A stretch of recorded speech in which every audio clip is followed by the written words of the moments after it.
Hello everyone, we are back again. और आज हम लोग डिस्कस करने वाले हैं क्लास 12 के बीएससीबी बोर्ड का पोइट्री सेक्शन का पहला चैप्टर। ठीक है। और इससे पहले मैं क्या आगे बढ़ूं, फिर से मैं आपको वो 3 रूल रिवाइज कराऊंगा। एकदम शॉर्ट में हम लोग जाएंगे। रूल नंबर 1 था कि हम लोग को वीडियो को फोकस के साथ देखना है, ईयरफोन के साथ। रूल नंबर 2 कि हम लोगों को वीडियो का नोट्स बनाना है। रूल नंबर 3 उस बनाए हुए नोट्स को रिवाइज करना है। ठीक है, यही था। चलो तो आगे बढ़ते हैं। तो आज का टॉपिक डिस्कस कर लेते हैं। So, let's let's go. go. तो जैसा कि आप स्क्रीन पे देख रहे हैं, ये पोइट्री सेक्शन है और इसका नाम है sweetest love I do not गो। हो सकता है बुक में आपको गोई दिखे, तो वो ओल्ड लैंग्वेज स्टाइल में लिखा हुआ है पोएम, इसलिए वहाँ पे गोई है, लेकिन वो गो का ही सेंस दे रहा वहाँ पे। ठीक है, यानी कि प्यारे प्रीतम मैं तुम्हें नहीं जाने दूंगी, कुछ इस तरह से हिंदी बन सकता है इस कविता के हेडलाइन का। फिलहाल देखते हैं पोयम में जो पोएट है उसके बारे में कुछ जानकारी, और साथ साथ फिर एक एक पैराग्राफ बाय पैराग्राफ मैंने सारा कुछ समझा दिया। जो पोएम नहीं भी पढ़ के समझ पा रहे हैं वो भी इस समरी के माध्यम से पूरा पोएम ईजिली समझ जाएंगे। उनको कोई और दूसरा चीज़ देखने या समझने का ज़रूरत नहीं है। यहाँ से सारा पोएम क्लीन एंड क्लियर। ठीक है, तो पहले पोएट के बारे में जानेंगे। द पोएट जॉन डॉनी, जो इस कविता sweetest love I do not go का पोएट जो है उनका नाम है John Donne, is a very famous poet of middle age. और ये मिडिल एज के पोएम है। He was born in 1952। उनका जन्म 1572 ईस्वी में हुआ था in England in a very prosperous Roman Catholic family. और उनका जन्म हुआ है 1572 में इंग्लैंड में ही in very prosperous Roman Catholic family. और उनका जो जन्म हुआ है बहुत ही अमीर रोमन कैथोलिक फैमिली में हुआ है, जो कि लंदन के बहुत ही ज़्यादा अमीर घराने से है, यानी कि हैं हमारे जो पोएट रॉबर्ट जॉन डॉनी जो है। ठीक है, he wrote much new kind of lyrics. जब भी ये लिखा करते थे कुछ भी, तो ये much new kinds of lyrics, तो इनका लिखने का तरीका कुछ अलग कुछ नया होता था। पुराने से जैसा नहीं कि बाकी सारे जैसे कभी लोग लिख रहे हैं उससे इंस्पायर होकर कुछ लिख दिया उनकी तरह ही, ऐसा कुछ नहीं। इनका कुछ नया अपना ही होता था।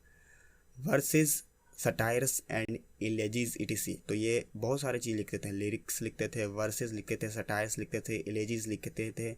यानी कि जितने भी राइटिंग के तरीके होते हैं, इलेजी लिखना, सटायर्स लिखना, ये सब लिखने का उनको सारा कुछ पता था। ये हर तरह की चीज़ लिखा करते थे in and all. The present poem, और जो अभी का हम लोग पोएम देखने वाले हैं, ये पोएम क्या है? Sweetest love I do not go.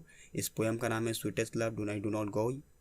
Is one of the very famous poetry, और जॉन डॉनी के द्वारा लिखा हुआ जो प्रसिद्ध कविताएं हैं उसमें से ये एक कविता है।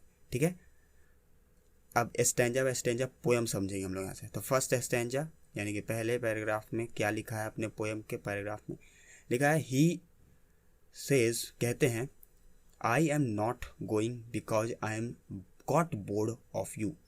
यानी कि इस पोएम में अगर आप ध्यान से पढ़िएगा और समझिएगा तो आपको पता क्या चलेगा कि जो पोएट की वाइफ है वो जॉन डॉनी को नहीं जाने देना चाहती है, क्योंकि वो बहुत ही ज़्यादा चिंतित है कि जॉन डॉनी जाएंगे तो वापस आएंगे नहीं आएंगे, अगर कुछ हो गया तो जॉन डॉनी उसी पे एक कविता ये लिख दी है कि कैसे ये वाइफ को मनाते हैं, समझाते हैं और जाते हैं, उसी पे कविता है। तो यहाँ पे लिखा हुआ है जॉन डॉनी मतलब पहले पैराग्राफ में कह रहे हैं, I am not going because I am got bored.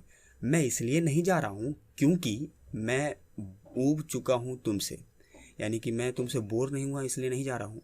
और not in a hope that world can love me more than you, या इस आशा में नहीं जा रहा हूँ कि ये दुनिया जो है मुझे ज़्यादा प्यार देगी। मोर देन यू, जो तुम प्यार देती हो उससे ज़्यादा प्यार देगी मुझे ये दुनिया, इस आशा में भी मैं नहीं जा रहा हूँ। सूनर और लेटर, अभी या बाद में, वी हैड टू डाई, हम लोग को आज या कल, अभी या बाद में, कभी न कभी तो मरना ही होता है।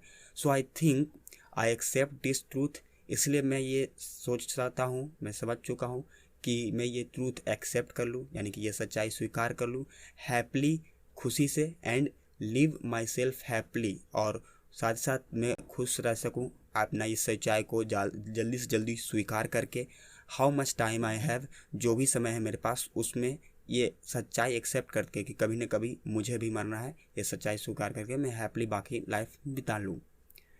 सेकंड स्टैंजा में कहते हैं, in second stanza he says, दूसरे लाइन पोएम के दूसरे स्टैंजा में पोएट कह रहे हैं, last night sun goes back to his journey, पिछले रात सन जो है अपना जर्नी से वापस चला गया, and return next morning again, और अगले सुबह नेक्स्ट मॉर्निंग वो फिर से आया again. He does not have desire, अगर देखो तो सन के पास कोई डिज़ायर तो होता नहीं, कोई इच्छा तो होता नहीं आने का, नॉर सेंस, या कोई ऐसा उसके पास सेंस है कि उसको पता है कि हर दिन सुबह आना है, हर दिन शाम को जाना है, ये काम है मेरा, ऐसा कोई सेंस भी नहीं होता है। And there is no any short ways of his journey, और ना ही कोई शॉर्ट वे है उसका जर्नी का कि वो जल्दी जाए और जल्दी आए, but he still back to his own place, लेकिन फिर भी वो अपने प्लेस पे, अपने जगह पे वापस आता है नेक्स्ट मॉर्निंग, अगले सुबह। इन द सिमिलर वे, उसी तरह से, I have desire to return, लेकिन अगर आप ध्यान से देखो, यानी कि अपने वाइफ को फिर समझा रहा है पोएट कि मेरे पास तो डिज़ायर है, I have a desire to return, वापस आने का एक डिज़ायर है मेरे पास, and do not fear of me, और मुझसे तुम डरो मत, ऐसा पोएट समझा रहे हैं। I try to do hurry to arrive and return back soon, मैं कोशिश करूँगा कि जल्दी से जल्दी अपना जो भी काम है ख़त्म करूँ, टू अराइव, और यहाँ जल्दी से पहुँचूँ, एंड रिटर्न बैक सून, और जल्दी से वापस आ जाऊँ। इन अदर वर्ड, दूसरे शब्दों में, द वर्ल्ड इज़ फिक्शियस, अगर दूसरे शब्दों में कहूँ तो ये जो दुनिया है एक बहुत ही फिक्शियस है, बनावटी दुनिया है, इन अ वेरी सिस्टमेटिक वे, और जो कि बहुत ही सिस्टमेटिक वे से चलता है, यानी कि एक नियम कानून इस दुनिया के उसी तरीके से चलता है, बाय मैनेज्ड बाय गॉड, और ये गॉड के द्वारा ही मैनेज किया जाता है।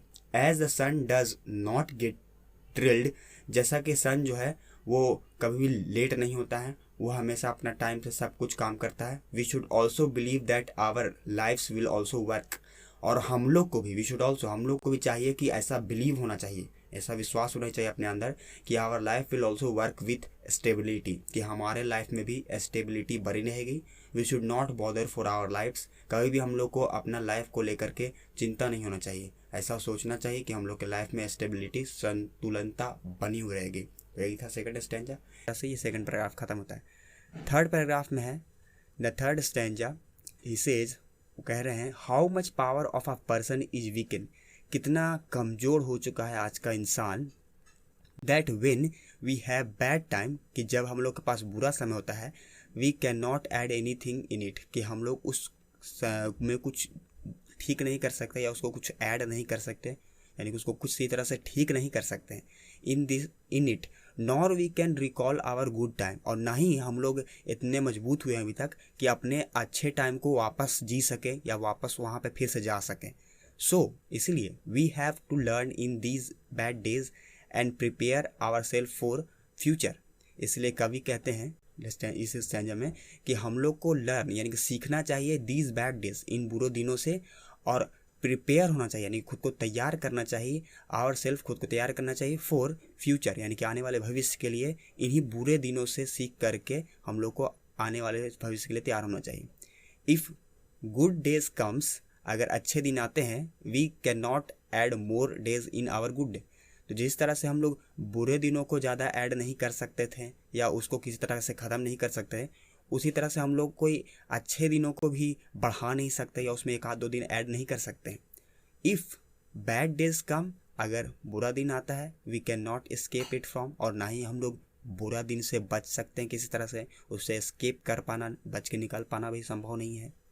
फोर्थ स्टैंजा में कह रहे हैं, he says, when you said I feel like my soul, जैसा कि तुम कहती हो, मतलब कि पोएट जो है अपनी वाइफ से कह रहे हैं कि I feel like my soul is going away, तो जैसा कि तुम कहती हो कि ऐसा महसूस होता है कि मेरी आत्मा ही मुझसे दूर जा रही है, from me, when you weep then blood circulation of my life start decaying, तो जब तुम ये बोल करके रोती हो, तब जो मेरे अंदर का रक्त जैसा जीवन चल रहा है, यानी कि मेरा जीवन जो है एक रक्त संचार की तरह जो काम कर रहा है मेरे शरीर के अंदर, ऐसा फील होता है कि मैं अंदर ही अंदर सड़ रहा हूँ, मैं अंदर अंदर ही मर रहा हूँ तुम्हारे इन विचारों के कारण। But it can not be happen, लेकिन ऐसा होना तो नहीं चाहिए, बिकॉज एज यू से, क्योंकि जैसा कि तुम कहती हो, लव मी मोस्ट, क्योंकि तुम मुझे सबसे ज़्यादा प्यार करती हो, in that way my good day is in your hand. तो इस तरह से तो ऐसा होना चाहिए कि मेरे जो अच्छे दिन है, गुड डेज है, इज़ इन योर हैंड, वो तुम्हारे हाथों में, यानी कि तुम अगर खुश रहोगी तो हम भी खुश रहेंगे। आगे पैराग्राफ में है, लास्ट 5th पैराग्राफ, इन 5th स्टैंजा और last stanza he says do not let your heart think too much, यानी कि कवि अभी भी समझा रहे अपनी वाइफ को कि अपने दिल पे इतना बोझ मत लो, इतना ज़्यादा मत सोचो, much and not let your heart fear, क्योंकि जितना ज़्यादा सोचोगे उतना ज़्यादा दिल में दर्द उठेगा, तो ना ही जितना ज़्यादा सोचो ना ही इतना ज़्यादा दिल पे दर्द लो। Fear you and think we are sleeping by turning our faces, तुम ऐसा सोचो कि हम लोग जो हैं सो रहे हैं, टर्निंग आवर फेसेस, यानी कि एक दूसरे के विपरीत मुंह करके हम लोग सो रहे हैं, तुम लेफ्ट तरफ मुंह किए हुए हो, हम राइट तरफ मुंह किए हुए हैं, और इस तरह से हम लोग सो रहे हैं, ऐसा सोचो। अपोजिट टुवार्ड्स ईच अदर, यानी कि एक दूसरे के हेर फेर में मुंह करके सो जाना। एंड बिफोर यू अवेक, और इससे पहले कि तुम उठोगी, आई विल बैक, मैं वापस आ जाऊँगा।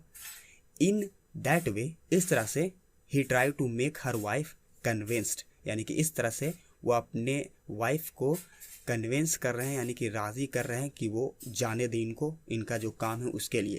ठीक है, तो यही था पूरा पोएम। और जैसा कि आपने देखा, पोएम को मैंने एक एक स्टैंजा में क्लियर किया है। तो इन एग्ज़ाम हो सकता है कि आपसे पूछा जाए कि explain this stanza of this poem, तो उस सिचुएशन में आप पोएम को एक खास लाइन को एक्सप्लेन करने वाला क्वेश्चन भी बना सकते हैं इस ट्यूटोरियल से देख करके, क्योंकि मैंने यही किया यहाँ पे, एक एक स्टैंजा को समझा है। तो इससे अगर लॉन्ग क्वेश्चन में ऐसा आता है कि explain this lines of poem, तो वो क्वेश्चन भी आपसे बन जाएगा। और ऐसा सारे आने वाले वीडियो में होगा कि मैं एक एक स्टैंजा में समझाऊंगा, जिससे आपको डबल फ़ायदा होगा, समरी भी पता चलेगा और एक एक लाइन का एक्सप्लेनेशन भी आपको करने आ जाएगा। ठीक है, एक छोटा सा मोरल है, वो भी मैं आपको दिखाई देता हूँ, हो सकता है काम आ जाए समरी लिखने में, अगर आपको मोरल ऐड करना होगा तो।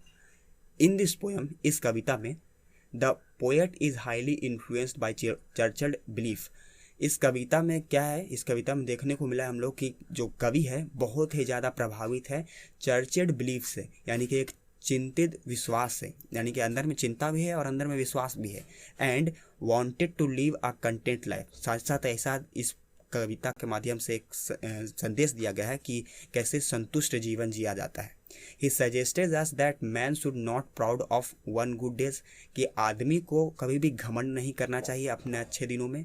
He suggests us to be faithful in God's decision, और साथ साथ उन्होंने सजेस्ट भी किया है कि हम लोग को गॉड के जो डिसीजन होता है उस पर विश्वास रखना चाहिए। And live like good servant of God, ऐसा जीना चाहिए कि हम लोग बस उस गॉड के, उस परमात्मा के एक छोटे से पाशिंदे, एक छोटे से गुलाम है, और कुछ नहीं हमारा बड़ा इससे है। तो इतना पे ही इस समरी को ख़त्म करते हैं। ये मोरल भी आप चाहे तो ऐड कर लेना, जब समरी लिखो तब ऐड करना, पोएट का एक्सप्लेनेशन से इसका कोई लेना देना नहीं है। ठीक, at the end enjoy your life, thank you.